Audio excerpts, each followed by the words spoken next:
톰 브라운 에디션을 이렇게 책상에 꺼내놓는 게 어떨까요? 살짝 세워. 살짝 세워서. 뭐야 미친놈.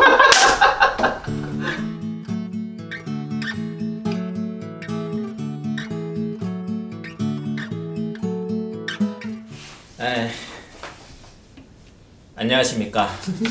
문자 그대로 생생한 방송 다 아시죠 이제? 뭐라고? 진행을 맡은 배상민입니다. 텐션이 왜 이러죠? 리액추는 문학과 인문학 관련 책 그리고 영화를 열심히 소개하고 이에 따른 이슈를 다양한 관점에서 이야기를 해보려고 하나 조회수도 안 나오고 야 그런 얘기 하지 마. 왜 이렇게 구독자도 없어서 조금 삐뚤어진 방송을 진행해 보도록 하겠습니다. 같이 리액추를 꾸려갈 멤버들을 소개해드리겠습니다. 오늘도 지각하신 문학평론가 심진경 선생님이십니다. 안녕하세요. 그리고 심진경 선생님이 그 나홀로 집에 도둑들 같다는 사회비평가 박건일 선생님입니다. 안녕하세요. 마지막으로 사실 오늘 주제랑 딱 맞는 평론가라고 볼 수 있죠. 여기서 영적으로나 육적으로나 가장 순결한 우리 그거 안 하면 안 되나? 그 순간 동정남 뭐. 야 왜 이렇게 산만해 미친 거 아니야? 지금 그것 때문에 더 산만해진 거예요. 자 어쨌든 인사시켜야죠. 박인성 선생님 언제 인사시켜줘요? 반갑습니다. 네. 오늘은 그 부끄럽다. 연상호 감독의 2013년작 애니메이션 사이비를 리뷰를 합니다. 뜬금없이 왜 7년 전에 작품을 리뷰를 하느냐라고 물으실 수 있는데 다만 이 작품을 핑계로 짐작하시겠지만 지금 이 시국에 멘트를 하잖아요 지금. 두유가 중요해 지금. 어우 산만해. 다시 이 작품을 핑계로 지금 이 시국의 사이비 현상에 대해서 한번 이야기를 해보겠습니다. 영화는 그 사이비 종교에 빠진 딸을 구출하는 더 나쁜 아버지의 얘기입니다. 그래서 마지막에 가면 어떤 놈이 착한 놈이고 나쁜 놈인지 구분이 안 되는 그런 영화입니다. 그래서 이 영화에 대한 어떤 완결성, 완성도 이런 거보다는 지금 이 시국과 이 영화가 이야기하고자 하는 바를 한번 엮어가지고 20자평을 해주셨으면 합니다. 먼저 나홀로 집에 출연 중이신 우리 박건일 선생님부터. 네. 이 연상호 감독의 작품을 저는 이제 애니메이션을 돼지의 왕이라는 애니메이션을 예전에 봤었고요. 그리고 이제 한참 지나서 부산행이라는 영화도 봤었고 또 이번에 어떻게 하다 보니 사입이라는 애니메이션도 보게 됐는데 조금 저는 별로였어요 개인적으로. 그래서 20자평도 과도한 잔혹성과 과소한 사유라고 붙여봤습니다. 그래서 이게 사실은 이 사입이라는 말이 가리키는 어떤 의미 이런 것들이 여러 가지 의미가 있을 것 같은데 어떤 뭐 대중적인 예술로서 보더라도 혹은 사회적인 의미로 보더라도 과연 이 작품이 그런 사이비 종교의 문제에 대해서 제대로 천착하고 있느냐 전 아니라고 보거든요.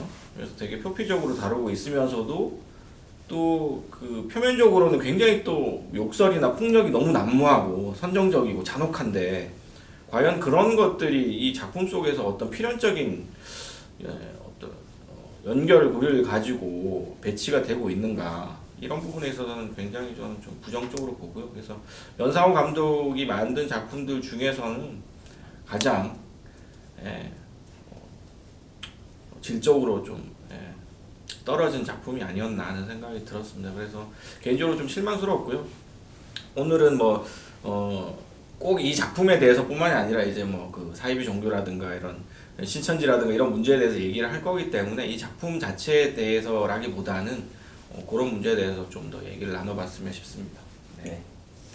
그 다들 공부를 열심히 해왔잖아요. 사이비 종교에 대하여. 제가요? 네.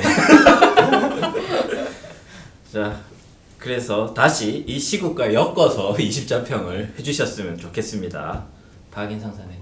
네, 저는 그래서 그냥 작품에 대한 20자평과 여분의 20자평을 따로 준비했는데 작품에 대한 20자평은 종말을 기다리지 말고 이미 종말이 온 것처럼 행동해라.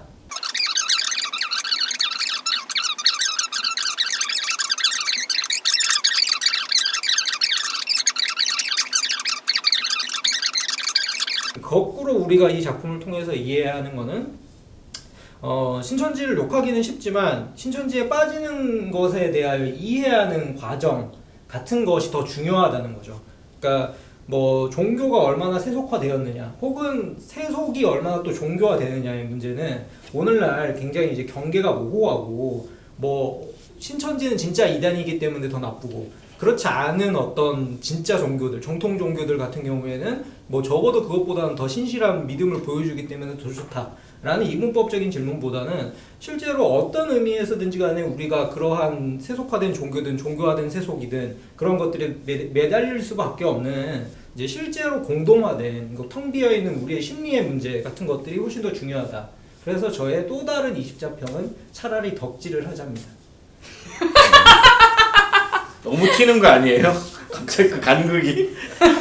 왜냐면 어떻게 편집하라고 그거를? 아니 왜냐면 종교화된 세속이든 세속화된 종교든 구분이 모호하고 더 이제 찾을 수 없는 어떤 이제 나눌 수 없는 지점이 있다면 적어도 우리에게 즐겁고 자기 자신에게 있어서 고양되는 신실한 경험은 오늘날 있어서는 저한테는 제가 봤을 때는 덕질에 있다는 거죠. 아이돌이야말로 강림한 신이고 그리고 그 아이돌을 덕질하는 굉장히 신실한 마음이야말로 타인을 괴롭히지 않으면서도 자신의 그 뭔가 구원을 얻을 수 있는. 그래서 김세정은 하나님이다. 한때 그랬죠. 지금 아니야? 요즘에는 이제 또 이제 이 뭐겠습니까? 역동적인 또 변화가 필요하거든요. 덕질의 아이돌 시대는 그 아이돌의 시대는 이게 유일신이 아니거든요. 그렇죠. 다신교이기 때문에 네. 언제든 탈덕하고 범신교. 저는 네. 이제 또 이런 아니, 어떤 다른 신들을 신을- 모시고 있기 때문에 톰 브라운 신 네. 순결한 줄 알았더니. 순결하네. 저보다 찌든 사람이 얼마 없죠. 자, 그 다음에 심진경 선생님. 저는 사실 제가 원래 20자평 하려고 했던 거는 20자평을 거부한다. 이거였는데. 그냥 그러면 다음 질문 넘어갈게요. 답변 여기까지 듣겠습니다. 네.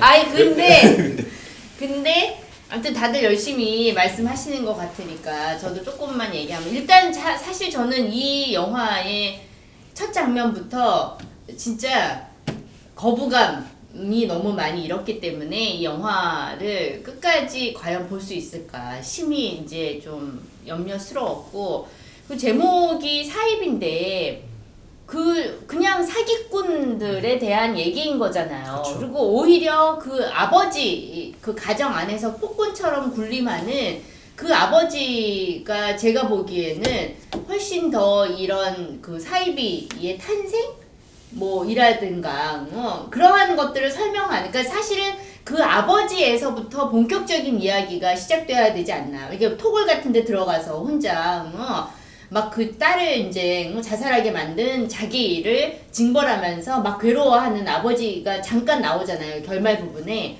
사실은 그 아버지에서부터 사이비가 시작이 돼야 된다는 거죠. 이야기가. 근데 앞부분에 그 이야기들 활극도 나오고 근데 뭐 그 이제 집 나간 딸들 이야기 집 나간 딸들의 거의 대부분은 다 몸을 팔거든요. 그리고 그 딸들에게 기생해서 사는 그 이 일종의 가출 팸들 얘기 아무튼 뭐 이런 식의 얘기들은 사실은 너무나 너무나 뻔한 얘기고 어떻게 보면 계속 반복되는 얘기고 근데 진짜 얘기는 시작도 안 하고 끝났다라는 느낌이 들었어요.